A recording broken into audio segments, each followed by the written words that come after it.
আমরা 18 কোটি বাংলাদেশি জনগণ যতদিন জীবিত থাকব, এক একজন করে শহীদ হব। আমরা সন্ত্রাসের সাথে আপোষ করব না। যারা নতুন করে দিল্লির সেবাদাস হিসাবে নিজেদেরকে আবিষ্কৃত করতে চায়, আমরা তাদেরকে হুঁশিয়ার করে বলতে চাই, সময় আছে। শেখ হাসিনা থেকে শিক্ষা নিন। শহীদ মিছিল তারা বড় করেছিল, আজকে এই শহীদ ভূমিতে আমরা আছি। শেখ হাসিনা ভারতে পালিয়ে গেছে, আমরা ধৈর্য ধারণ করছি।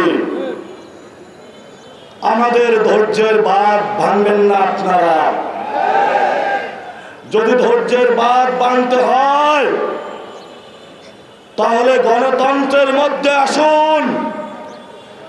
আগামী 12 তারিখের জন্য অপেক্ষা করুন। বাংলাদেশের মানুষ মুখিয়ে আছে।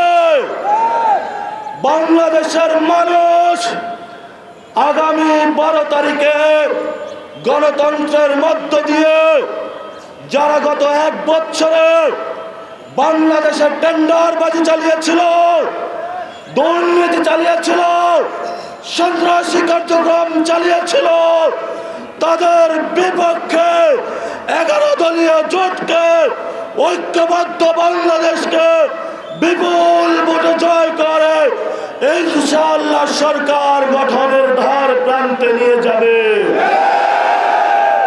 তোমাদেরকে আমরা সেদিন বিচারের মুখোমুখি করব। প্রতিটি লাশের হিসাব নিব, প্রতিটি শহীদের হিসাব নিব। আমরা শহীদ হতে প্রস্তুত আছি। আমরা এক আল্লাহ ছাড়া কাউকে ভয় পাই না। আমরা আজাদির পক্ষে, তোমরা গোলামির পক্ষে। আজাদির মিছিল চলবে চলবে। প্রিয় উপস্থিতি, আমরা সবাই আজকে হাত তুলে শপথ করি, যারা গতকালকে আমাদের ভাইকে শহীদ করেছে, আমরা আমাদের ভাইয়ের শপথ করে বলছি, আমরা আগামী 12 তারিখে ব্যালটের মাধ্যমে প্রতিশোধ নেব। এই সন্ত্রাসের godfather, master mind Tarique Rahman, আপনাকে হুঁশিয়ার করে দিতে চাচ্ছি, জনগণ আপনাদেরকে মুক্ত করে দিয়েছে, অকৃতজ্ঞ হবেন না। যেই মানুষ মুক্ত করে দিয়েছে সেই মানুষের উপরে আপনি বুকে গুলি চালাচ্ছেন। আমরা দেখে ছাড়বো আপনাদেরকে। সাহস থাকলে আসুন, ব্যালটের মাধ্যমে আমরা আপনাদেরকে কত পাঠা হয়েছে বুকে দেখে নিব। 12 তারিখ বাংলাদেশের জয় হবে।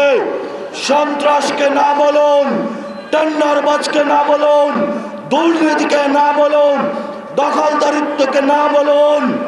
এই তারেক রহমান এবং তার পিছনে যে 300 গডফাদার আছে, যারা 300 আসন রয়েছে, এদেরকে না বলুন।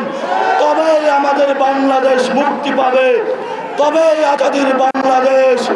বাংলাদেশের লড়াই জারি রাখুন, ঐক্যবদ্ধ থাকুন, আজাদির মিছিল চালু করুন, পলাশির প্রান্তরে চলুন।